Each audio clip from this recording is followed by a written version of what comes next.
It's lights out and away we go. Good morning, good afternoon, and good evening from wherever you're listening. Welcome back to the GT UK F1 podcast. I am joined by David. Hey, everyone. So, obviously, China. Go on, you go ahead. I was just going to say, obviously, if you did catch a little bonus snippet, then obviously I'll remind you at the end, but there is, apart from Japan, there'll be no other races. There'll be no There'll be a podcasts 2-week gap. for Bahrain and Jeddah, basically. Because there'll be nothing to talk about because it ain't happening. Yeah. But what we do have to talk about is the Chinese Grand Prix. Yeah, back to Shanghai again, a circuit that's given us some great moments over the years. And it was a sprint weekend. First sprint weekend of the year. First sprint weekend with the new regulations, new rules. I don't really want to... Go on. And as I was just going to say, like, I think it gave us one hell of a weekend and one hell of a race, in my opinion. Yeah. Now, I'd been hearing rumours on the grapevine that apparently they want to up it to 12 sprint races. I mean, you know my opinion on sprint races. Well, I know that. My opinion is I'd have 24 a year. But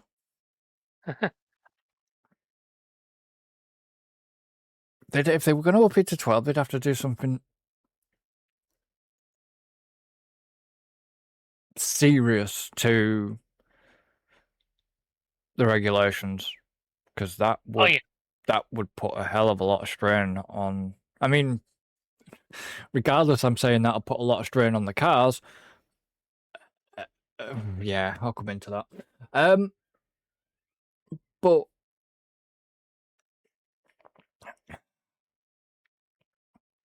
apparently,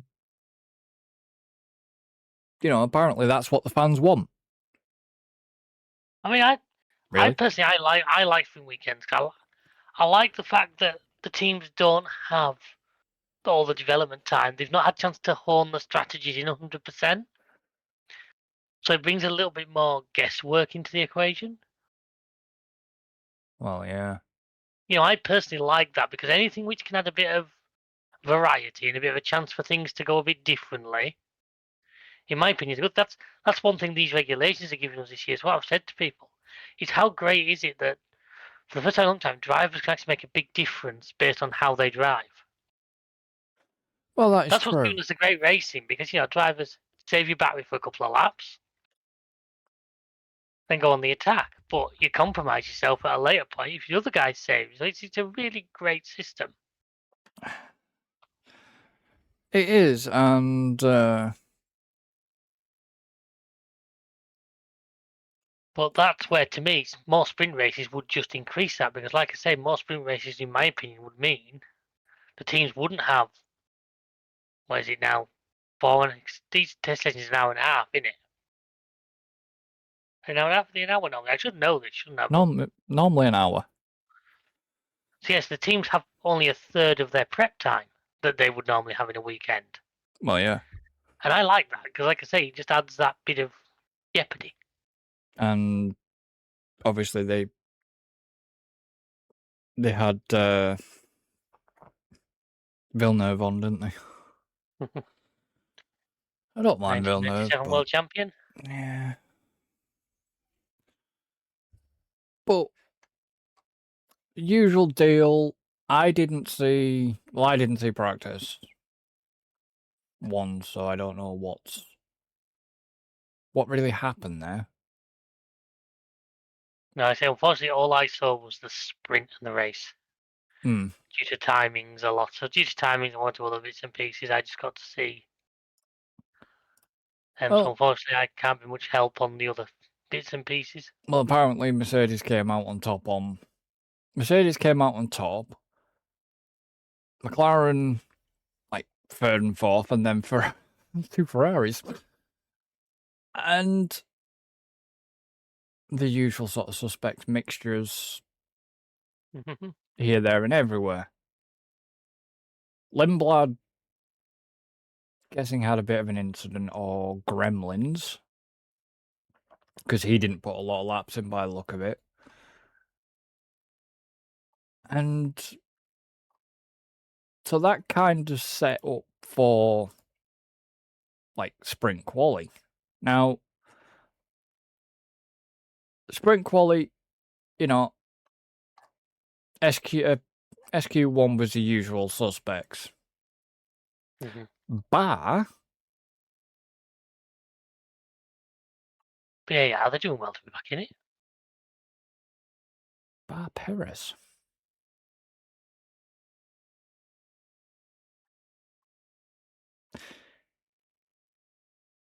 Perez's name's not. Doesn't think he took part, did he? Yeah, I'm guessing he didn't. Then. Apparently, you received a fine. Oh no, that was during the race. That was during the sprint race, wasn't it? Perez gives his after finishing a lap time within 100% of the fastest. And Albon requires to do a pit lane start.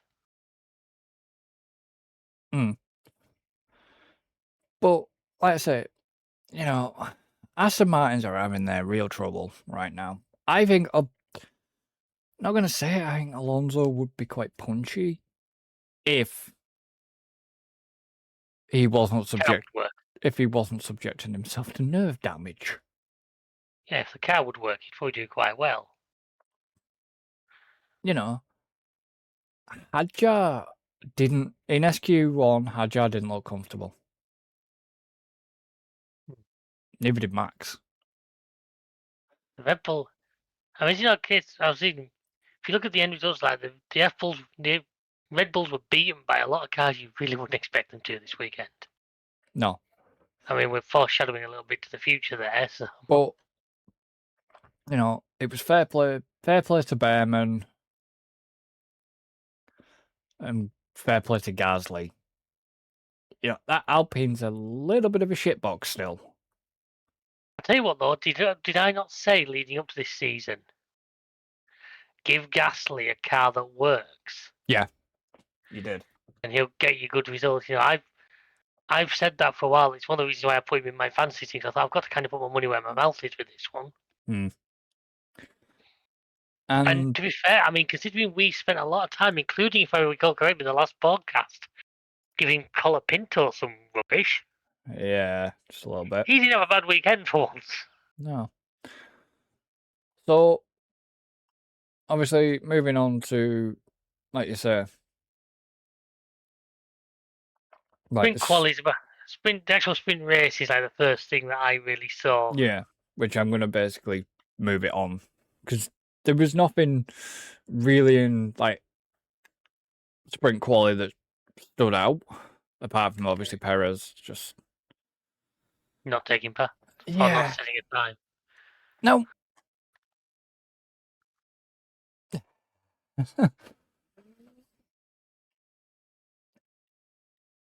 And go on, I'm going to let you lead with a sprint.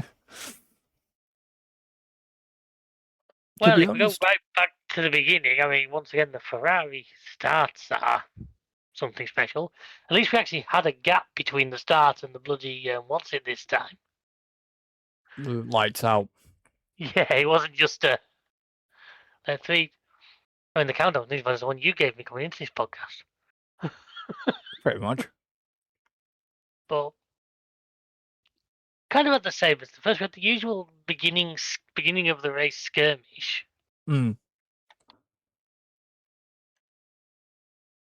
It sort of settles down a little bit. It settles down as it always does. Now,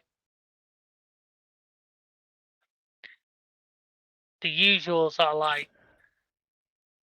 So I can't remember what exactly Lindblad. I can't remember what happened to Lindblad's car. That's blanking me right now. Yeah, I'm trying to think back to Lindblad. He's down as the first retirement. I can't actually recall what. Did he come? Did he not? Did he not come into contact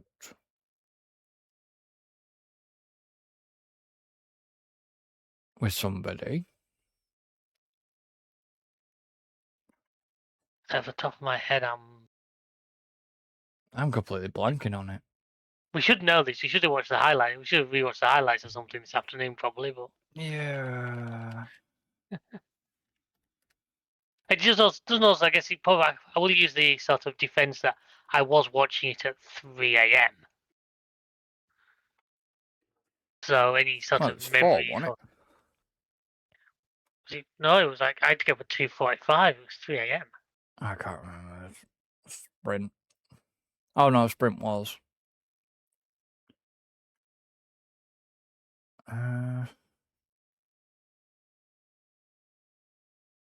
But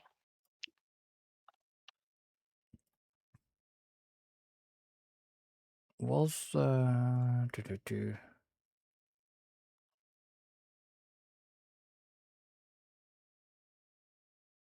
no, that was a Grand Prix, wasn't it? Yeah. And then obviously you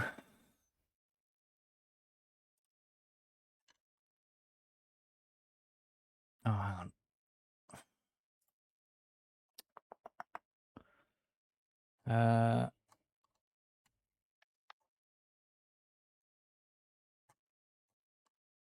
Why did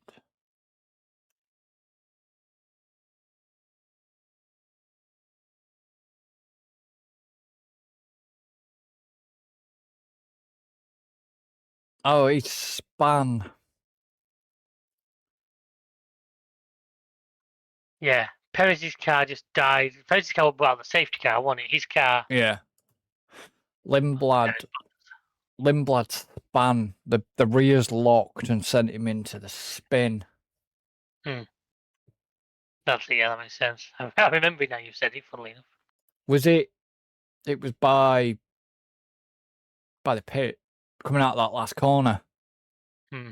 He span it and well, he didn't spin it. The rear's locked up and spat him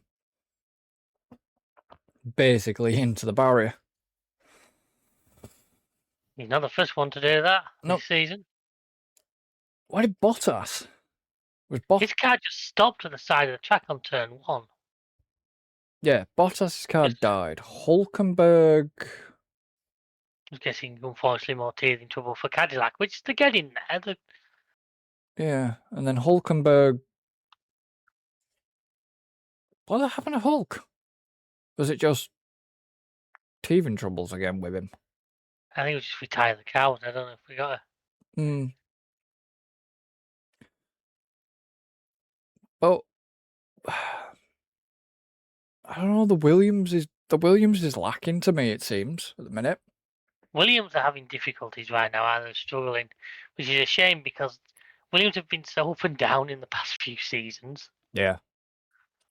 You know, they were a terrible car. They seem to be getting back on to some kind of terms. But now, unfortunately. How much must this piss Red Bull off the fact that their sister team is currently kind of outperforming them? In a way.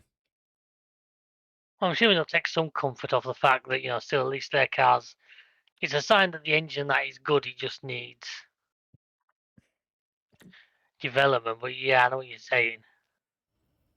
But then you've got the likes of, Behrman, who's been taking on a 4-time world champion. Behrman, who is literally racing for Behrman, I think, is racing for a Ferrari seat this year. Will he get it though? I still could see Hamilton leaving at the end of this season. Could you? I still think. Don't get me wrong. Things are going better at the moment. I see that, but I still think he'll be.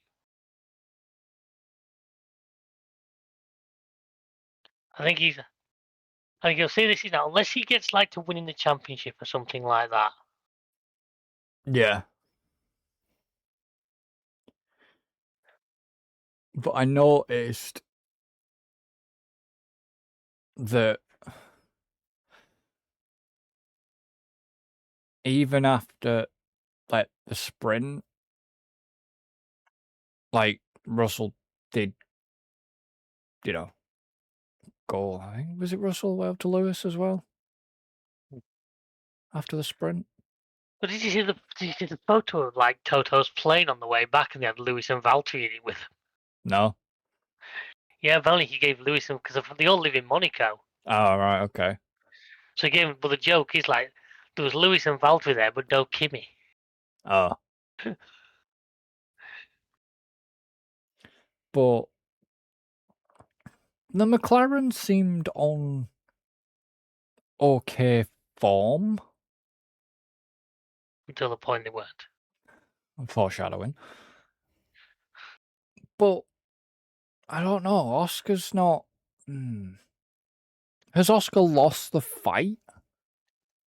I Oscar think just doesn't seem. I wonder. I wonder if his confidence took a bit of a knock in front of his own crowd. Yeah. Because let's be honest, and I'm not having to go at him for that. It was a mistake, but that was. I could understand if that sort of gave him a bit of a confidence problem for a little. You know what I mean? Yeah, he just. I don't know. He just doesn't. He just doesn't seem to have that fight, and for some reason, that McLaren at the moment just does not have an answer to anything else that's getting chucked at it. No, it seems to be struggling. Like I say, Piastri's yet to start a race. Yeah. There's a worrying. And I mean, you know, Kimi got bogged down. So did Max, to be honest. They both had pretty bad wheel spin off the line at the sprint. Max had terrible starts in race and sprint.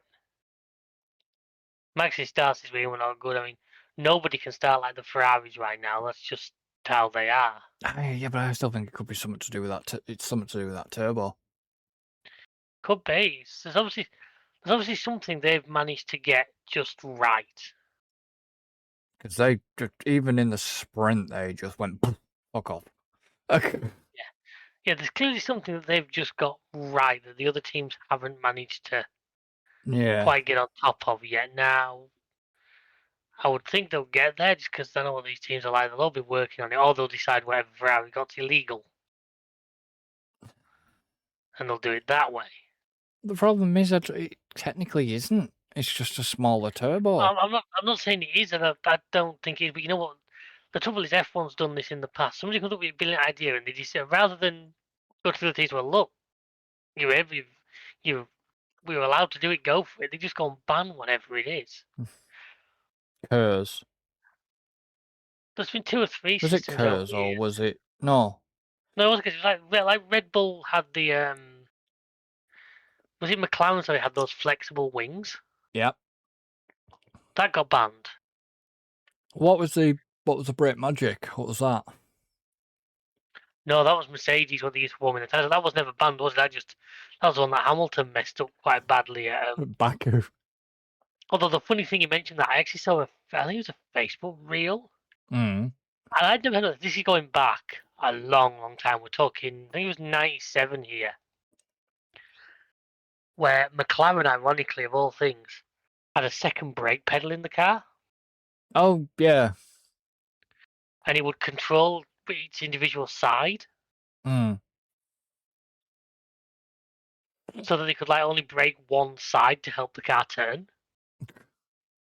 And that got banned. It's like, yeah, it's just, if these people manage to come up with something like that, to me, fair play, they've done it, let them.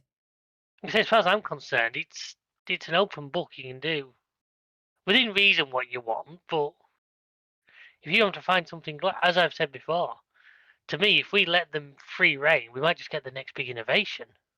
Yeah. That ends up on all our road cars in. I don't know, I want one double brake pedal in my car. No, I don't mean that in particular, but you know what I mean?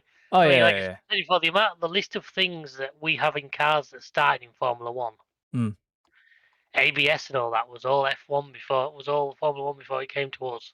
Yeah. So, anything you want to add about the sprint? It was exciting. Don't get me wrong. It was exciting, even as not a Ferrari fan, it's nice to see Ferrari back up there. Ferrari have been due a good season. Yeah.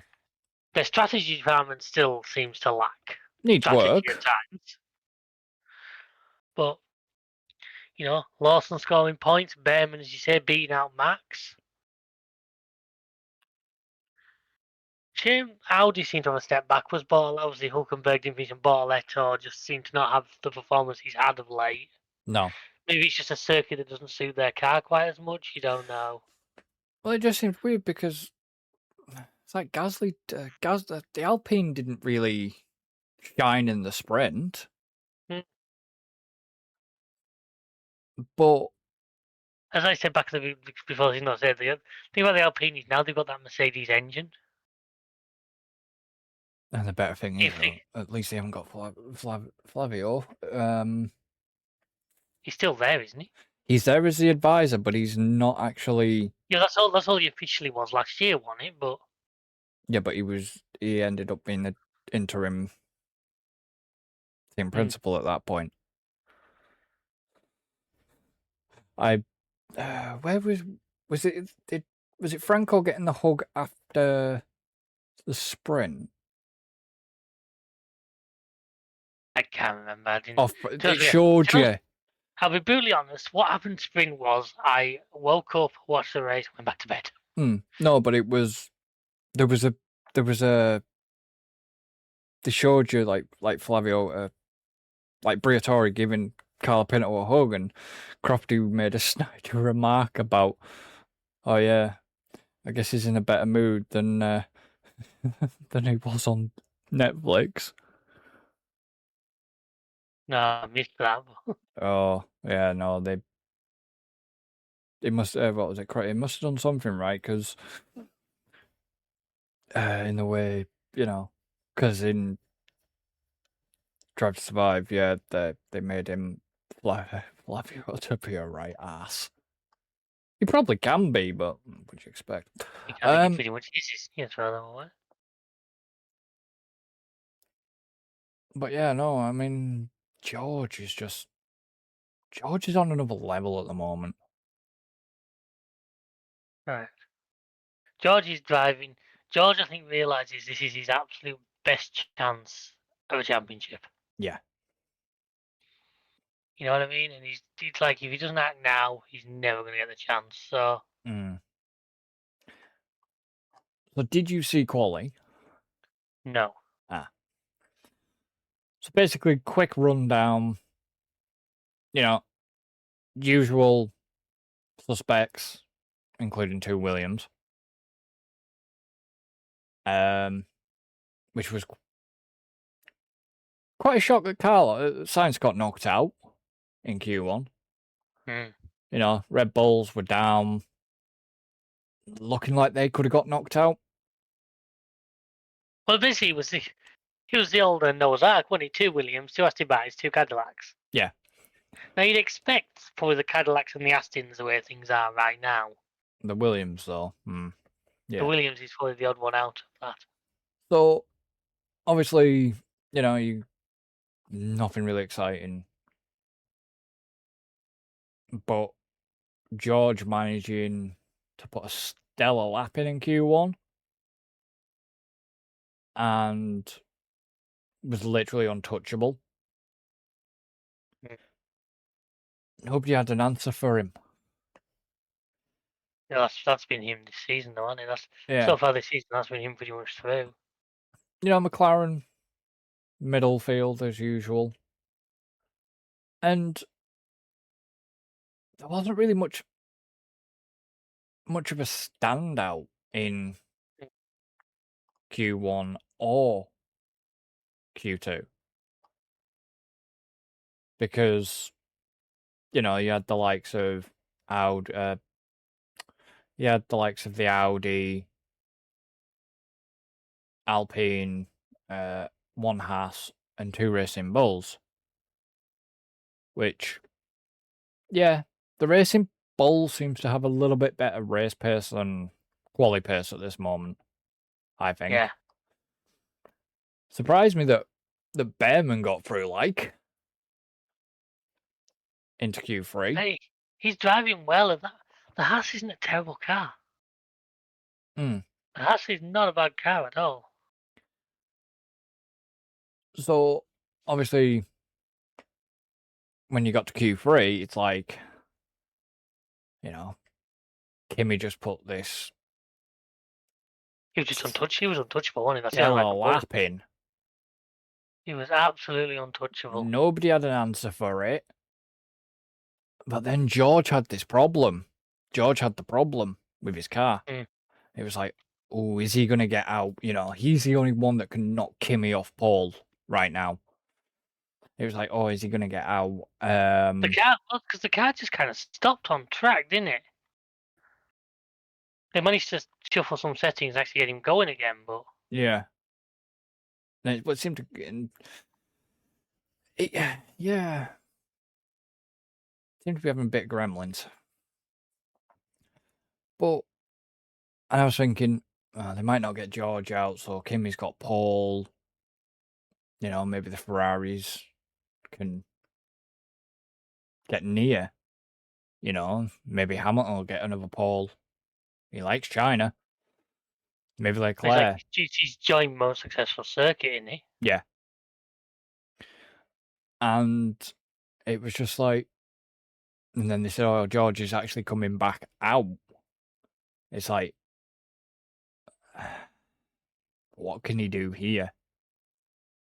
And George was the last one, wasn't he? He was the last one on track at this point. And even he didn't have an answer for Antonelli's lap. Oh yeah, it was a good lap. it was a stunning lap. It was a lap. It was an inspired lap. It was a lap to shut a lot of people up, including I think us at some point. Yeah. So obviously we move on to the starting grid. Now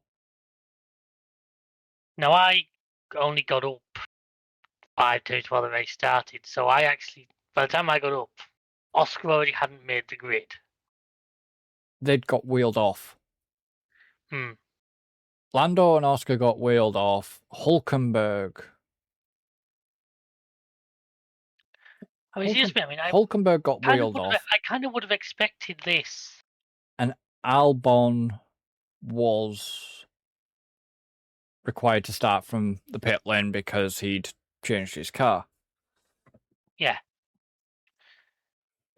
The whole car's not even making sense. I would have expected that in the first race. I would have thought a lot of that would have been sorted out by the second race. So it was a surprise to me that we've got this. Yeah, but the weird thing is the McLarens looked okay in the sprint. It just seemed odd that they got this. It was electrical issues for both cars, but it was different electrical issues, wasn't it? Is what Yeah. the word that went round. Yeah, that's what I believe. So, anyways, that's what was put round to the press and that now. What they say and what you believe might always line up, but well, yeah, but it just seemed odd to knock both of them out. I say Oscar, unfortunately, still hasn't started a race this year. No. That's not doing his hopes of a championship any favours. No, it's not. Not really. I mean, that's the thing, could McLaren now, don't want to say it, but could McLaren be in trouble already? If McLaren wanted to make a statement, they kind of had to be on it from Australia. I mean, we're two races in, so don't take us. No, but we're at the point where Mercedes are the ones making a statement, and in my opinion, they need to be getting on it. Oh, I know that, but I'm just saying, with McLaren wanting to be on top again, to show that they're still dominant and everything, it's like, well, you kind of not made us, Lando didn't capitalise in Australia. No. Considering he was the only McLaren out there. Now, they didn't really capitalise in the sprint. They picked points up, but didn't. And then not even starting the main race, It's not how you go about. defending your Constructors' Championship and your World Drivers' title. Definitely, it's not. It's not a good. It's not a good start. Certainly. No, it's not a good start for Red Bull either. And I mean, we did say that Cadillac weren't going to be fighting up there. No, but But they're in little big no-no, kinda- wasn't there, during the race? yeah, the two of them managed to come together. Yeah. So Yeah, turn one incident between the two Cadillacs is not great. I think it wasn't like a it was just a bit of oversteering two cars into one space. It was nothing malicious or. So obviously Albon was supposed to be required in the pit lane and ended up not starting. Sorry, it wasn't Hulkenberg, it was Bortoletto that got wheeled off the grid. Bortoletto didn't start. Yeah. Then obviously the two McLarens didn't start. Obviously Stroll. Yeah, we'll go. We'll go to Stroll in a minute. We'll go for a Stroll. Yeah. So what did you make of the start? Once again, from Max, nothing. He just had a bad weekend for start, because it's obviously all about the boost, and he's getting the car started on boost. Mm-hmm. And Max bogged it down. The two Ferraris off like rockets. It was. We always know turn one at China is always difficult because you've got that weird tightening double apex. Technically triple apex because it feeds into the third. The third's a left-hander. Well. Yeah, but it all kind of feeds. It's almost like one corner in a lot of ways, isn't it? Yeah. You don't really have a gap in between. No. But it's always good for breeding action. And the one thing I've noticed more of this year, especially from Charles Leclerc, he's quite fond of a little around the outside overtake these days, isn't he? Yeah. Yeah. I mean, That seems to be getting away with that a lot more than they ever would in years gone by. yeah. And I mean,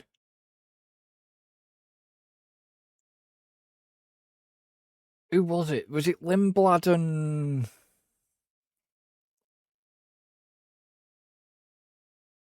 it was Lindblad and somebody else came together, didn't they? Towards the start, wasn't it? Was it Lindblad? Ocon won that. That was later on when it was Ocon and Hadjar. yeah, with the pit lane. Oh no, that was Behrman. Oh yeah, no, that was later on. But so then, obviously, the race got going. We had a bit of we got the action going.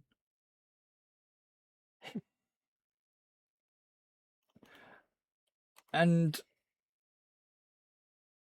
it was quite entertaining to watch. It's like even in the sprint, the kind of That track breeds good entertainment. It does, and then field spread happened eventually.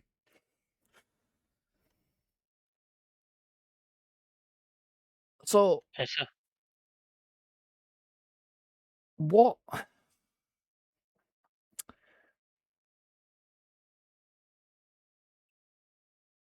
What did you think of, like, yeah, what did you think of that move from, like, Hamilton and Leclerc, the way that they ended up... They were fighting close, weren't they? I think the cars did touch at one point. Luckily, not enough to damage anything, but there was certainly no love lost there, was there? No.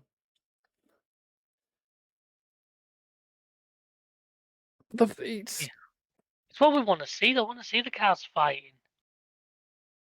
well, who was the Oh. one that got the bit of the barge board cut off with bolt cutters? Wasn't that one of the caddies?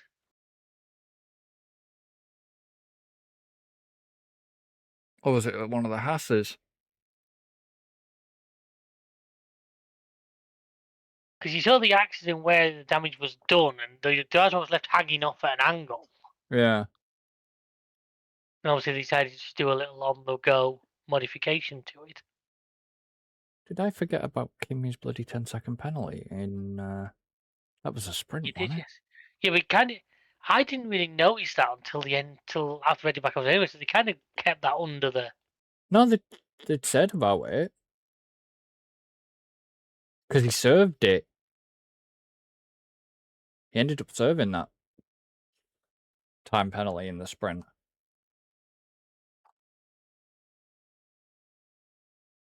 Even though it really didn't do him any favours in the sprint. That's why he ended up where he did. Because he served his penalty. Yeah, because they ended up. Usually, sprints wouldn't have a pit stop, but because of the safety car, Mm. it was just a good opportunity to do it. Yeah. I mean, don't get me wrong, the race was good. But it had its moments of the usual when the field spread. Now, the problem is, I know I always say this, and it's going to sound like I'm shitting on Aston Martin again, but... Well, to be honest with you, Aston Martin, I think you shit on the least of their worries right now. Stroll... I just really don't want... I'd rather see somebody else in that car. The thing is, you can't overly blame Stroll for the problem right now. No. That's the problem, and I get where you're coming from, and I agree with you. You know, I'm not the head of the Stroll fan club, as you well know. I know I can't blame Stroll for the problems, but I just, you know, there are people, certain people in the media that said he's a really good driver, and it's like, but you've just got to look at last season and he just made too many mistakes. If that had been other drivers, they'd have been gone. Oh yeah, 100%, yeah. I mean, whether he,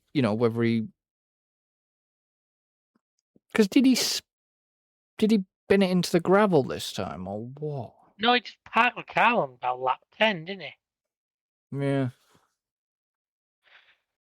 And we got it wrong. It was an Alpine that Ocon crashed with.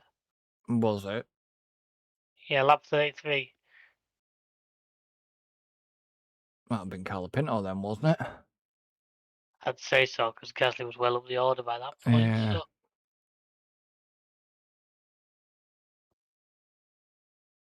Oh, that was when they both spun round. Yeah. But and then, of course, probably the big story was, towards the end when retiring Max's car. Yeah. I mean, after to be honest, Max had a real bad luck, didn't he? He pitted the lap before the safety car came out. Yep. Managed to fight his way back up to a reasonable actual position. Yeah. And the car died. Was it an engine issue? I am not sure. I didn't catch anything to say why it was or wasn't, but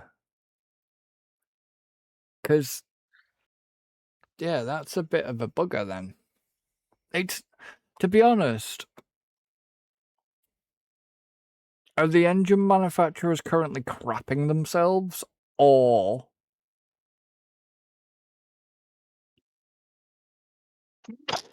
because we are forgetting here that Ford are actually new into this. Yeah, but most of that is Red Bull and the powertrain. Most of that will be Red Bull. You would think so, but he's still, yeah. But Mm, I wonder if you cut Ford a little bit of credit in the same way we cut Cadillac a little bit of credit in that they are a bit newer into it. yeah, but then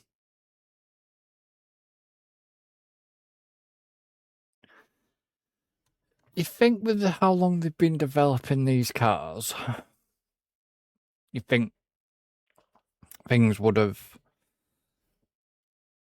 possibly been a little bit more cleaner than they actually have been.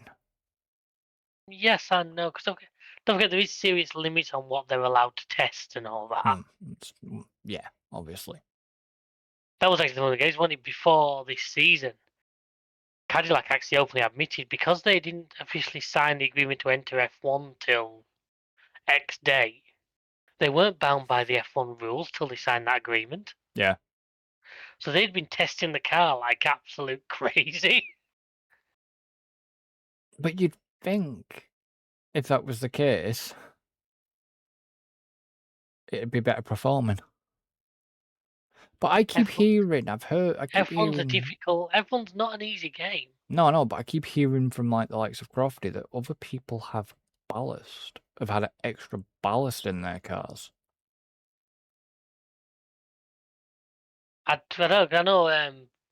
know Williams were struggling on weight, weren't they? Williams' car is running very heavy. Part of their issues is their cars coming in quite heavy, and they haven't been able to. Which is kind of a shame because that Williams last year, when they used to be a fucking rocket in a straight line. Well, Merc engine. I know. But That's the longest of it. I know you say the longest of it is quite often it's the Merc engine. The Merc engine is superb. Well, It's just this year it's actually the factory team doing it, not one of the customers. yeah. It's. I mean, fair play to bloody Hadjar. Even though he was the remaining Red Bull for the remainder of the race after Max retired, he still held himself. I mean, you can't shit on Williams for being all bad for the fact that he managed to Carlos got a point. He managed to get 2 points. Yeah, Hadjar was beaten by Lawson, which I'm sure you love that bit of news. I still think he's a bit of a dirty racer. Yeah, he's making it work though. He seems to have settled down a little bit since he got out of the Red Bull. Yeah, but I still think the problem is I still think he's trying to prove that he should be back in that car. But I bet he's thinking now, well, I wish I'm not in that car. Glad he's not, yeah. Which was the whole thing of, like, when... Who was it? Was it when Perez went up? Or was it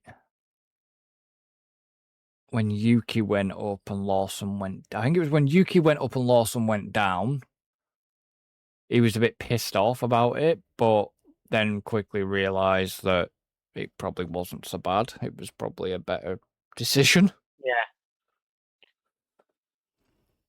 But, no, man. Watching that, watching bloody Behrman and Gasly up there as well. Yeah. I mean, great okay. to see it. Okay, it had been helped by the fact that 2 McLarens had been not starting, but You got to take these chances, though. You can't. I know. It's not. You can't say it's because this didn't happen or this didn't happen. That's kind of beside the point. No, but it kind of helped the fact that the 2 McLaren, because the 2 McLarens probably would have been in 5th and 6th. Probably. I say that with a pinch of salt because I don't know. Yeah, it's impossible to tell, but yeah, it's. But at the end of the day, Behrman fought off. Say he finished ahead of one Red Bull. He's ahead of the entire Aston Martin. All that. It's. Yeah. Oh yeah. It's a solid result. It's a result that they can take away. Solid. What? 10 points for the team. For Behrman, anyways. And for a team like Haas, that can be a big, big difference because So if come the end of the season, they're battling with another team over Well, considering lower Ocon points. didn't score, so that is a good result. Now, I'm going to pose this question to you very quickly.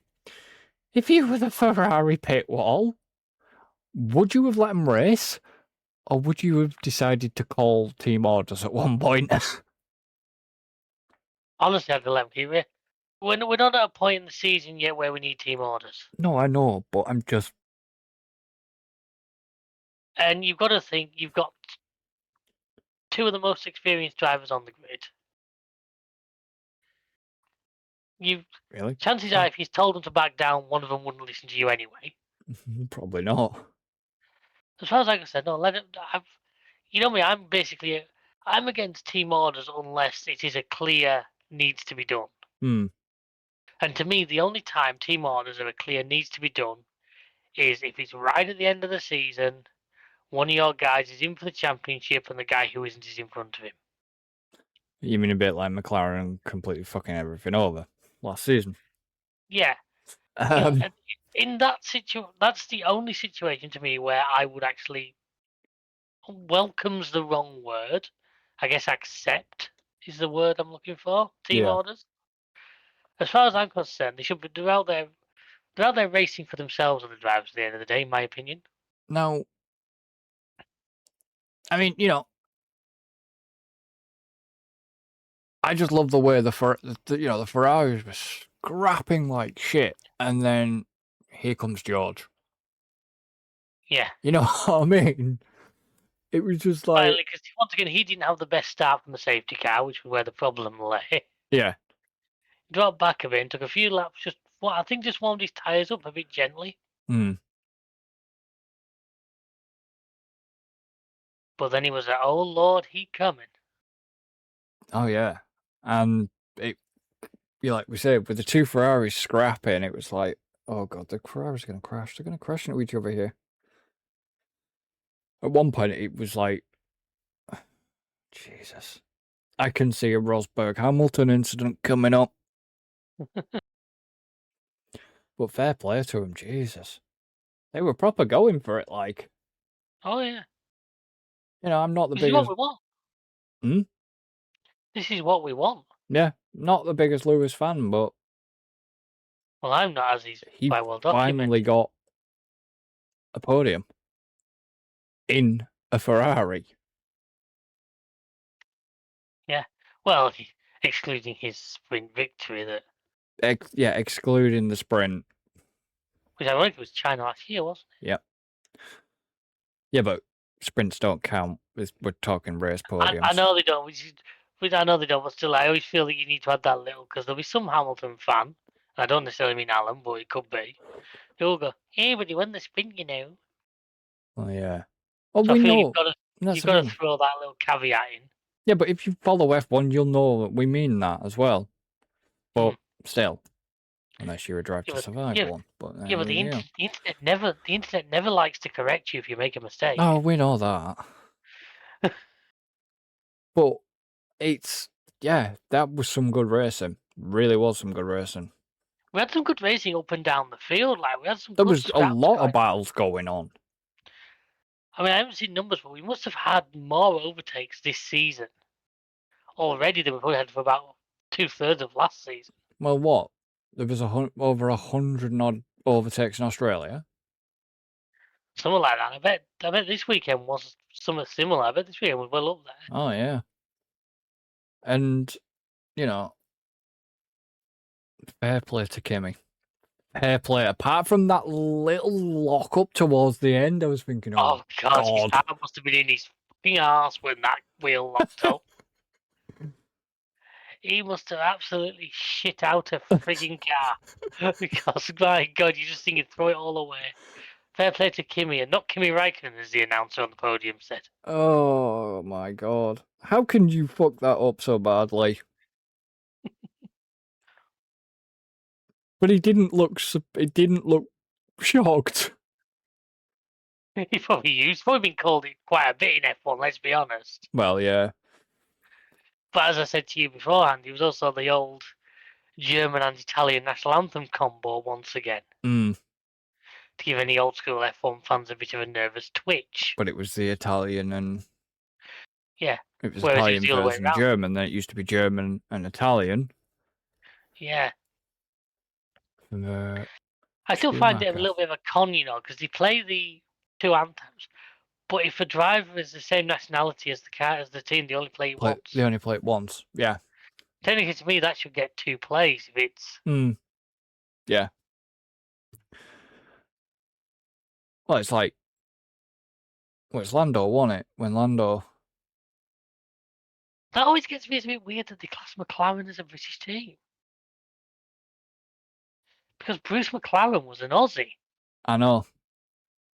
But the main base for McLaren is in the UK. Yeah, but a lot of teams, because most teams have some form of base in the UK. Yeah, but the main base for McLaren is in the UK.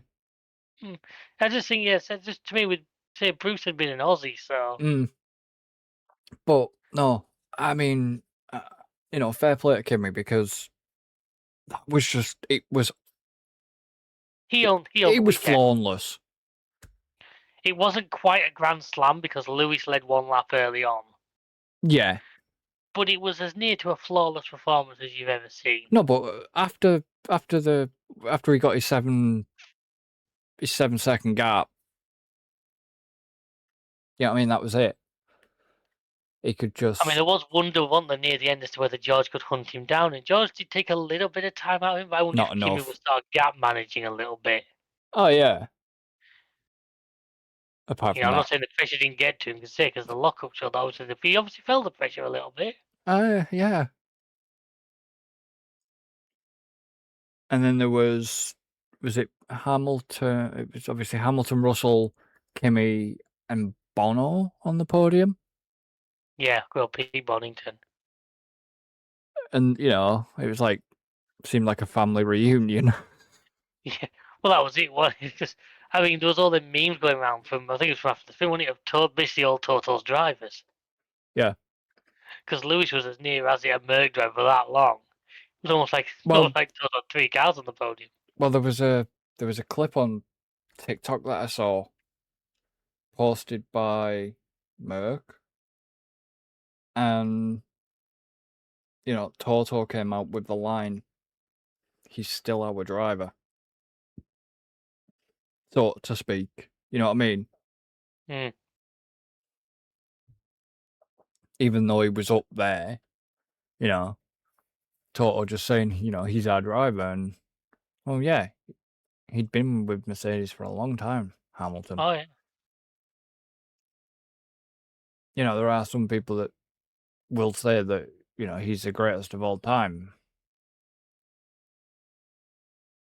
People have that opinion, and I'm not there dissing me when I say it like that. Well, I just talk about what I've said before. To me, it's so difficult to.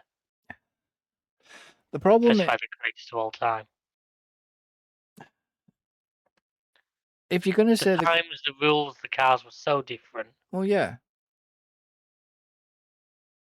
But if I was to choose the greatest of all time, I'm sorry, but to me it's Senna. Senna. Like I said, I find it. Senna, and then Schumacher.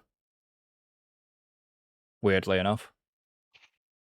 Yeah, I'd almost go back a little bit further than Senna. You got the likes of Fangio, and them cars were such a different animal. But and they all paled in comparison to one mad Scotsman in a Ford Focus. But okay. If you don't get that reference, listen back to a couple of previous podcasts. That's a little bit of an in-joke there. Yeah. The last year, you made that joke, I think. Yeah. But no, like I say, Kimi had a good weekend and became the youngest ever pole sitter. He's not the youngest winner, is he? He's the youngest ever pole sitter, and I think Sebastian Vettel has still got the record. I think, yeah, he didn't get the youngest ever winner. No. He's the first Italian winner since Giancarlo Fisichella in, I do believe, 1998. Yep. Which I was trying to do some quick maths. That'll be before he was bloody born. Wouldn't Yeah, it? I know. My friend, it might have been 98. Was it? Oh, come on, when was it? Was it? I But yeah. remember thinking to myself, it was literally before he was born the last time, an Italian. But it's just, yeah. It's, yeah, because it was Vettel that got that. 2006 Malaysian Grand Prix for Christ. Giancarlo Fisichella. Bloody hell. And when was Kimi Antonelli born? If you can find that. To August 06. Oh, I'm going to have to do some maths on this one. Bear with me 1 second, folks. I'm going to have to do some referencing on this one because... So, 2006... I have a feeling he wasn't born. It depends when the Malaysian Grand Prix was that year, but anyways. I'm looking.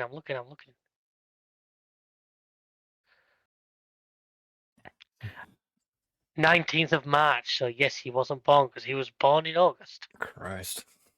It's crazy.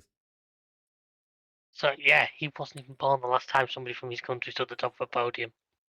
Jesus. We kind of take it for granted as Brits because there's always so many good British drivers. I mean, what is it, 5 British drivers this year? Yep. Because you got Lindblad. Which doesn't sound like a British name.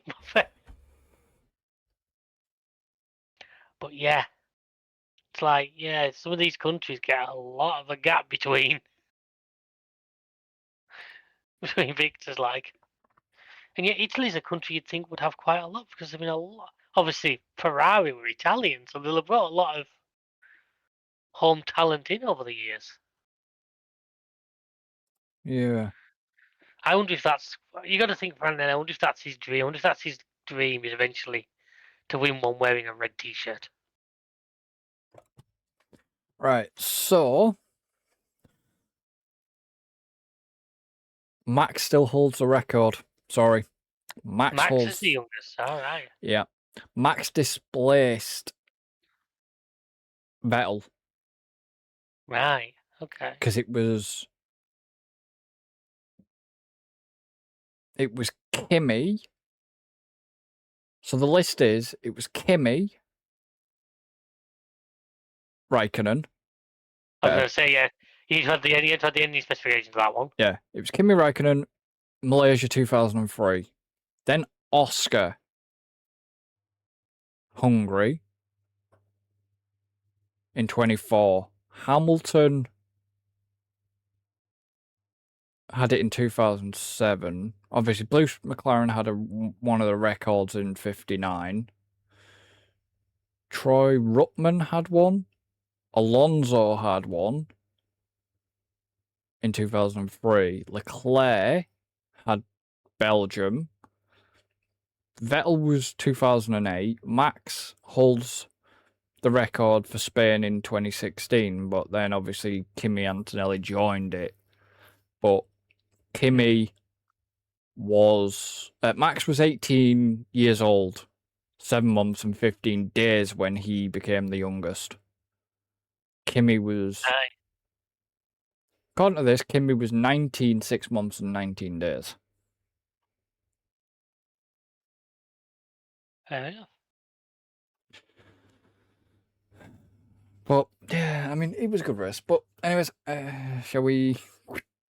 The bit that you don't really want to do? Yeah, I don't really want to do this, but... I actually don't think you'll be as upset as you think you're going to be. Well, let's see what the damage is for the race then, shall we? Ooh.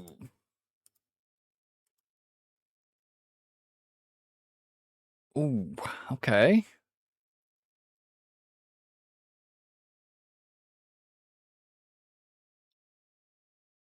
Interesting. So, Alan, overall this weekend, Alan was at the bottom with 85 points. And it was Norris and McLaren that did him, wasn't it? Yeah. But you think, I think anybody who built a team around McLaren were going to have a bad weekend this weekend. Yeah. And then it's me in fourth on 166.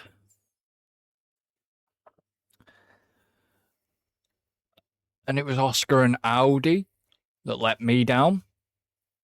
Mm-hmm. And there's David's in third. I had no negative, but just obviously other guys. Yeah. Interesting. I had one negative. I had Audi, sorry, is it? No, I didn't. No, you didn't. I had no negatives. I'm still messing around with it a little bit. Yeah. I've actually made like one change before. And then Simon in second with 365. Yeah, well, the winner has a very big reason why he's won. I bet he's used his non-negatives. Limitless. Oh, Daniel's played his Limitless already. Yeah, I kind of thought that at the time. Okay, that's a bold strategy, but I think they're now screwed for the rest of the season. I must admit, I'm thinking the Limitless is one I'm seriously thinking of when do you play that one, and I have an idea in my head. I already know when I'm playing it. I already know when I'm playing that. I know exactly who I'm putting on. I know exactly where I'm going to play it. But what's that done to the overall then? I'm still at the bottom anyways. Overall on 176. Not too far behind Alan though, who is on 199. Once again, very early season. Yeah. Yeah, but I've clawed a lot back considering I was only on 10 points. True, very true. Considering I was only on the 10 points, to get back that gap on Alan has done me a favour. You know what I mean? Yeah. So I know it's early season, but yeah.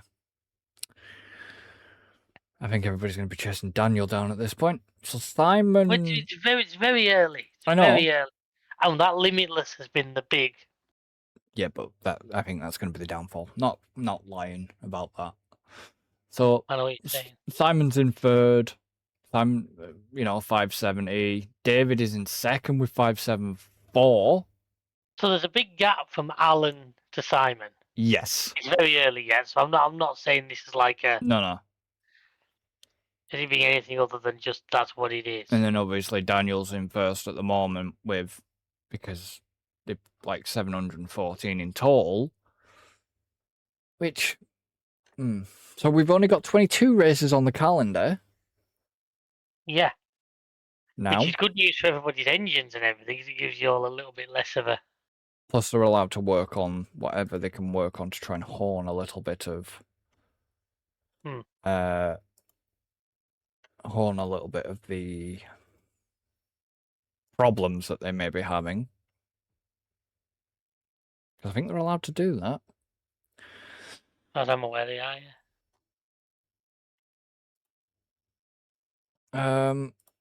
Anything else you want to add? To apologise to people that this podcast has not been our finest work, but it's kind of a weekend that was it was a good race, but it was a bit of nothing, wasn't it? Yeah. You know what I mean? I know that sounds like a really weird thing to say.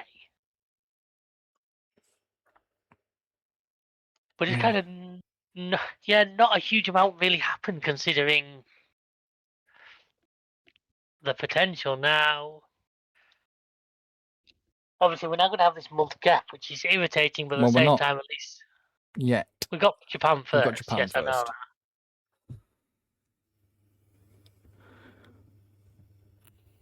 But just let's see what comes on. Let's see what that month does. Because don't forget, we had a similar deal. Was it last year or the year before? It was the year before we had to sit out Imola, wasn't it? Imola, because of the floods. So we had a similar gap that time. And just see what changes it makes. It does seem a gap like that can take the wind out of a team's sails. Yeah. If a team's running away. It might be what the other teams need to try and just destabilise Mercedes a little bit. Well, we'll see.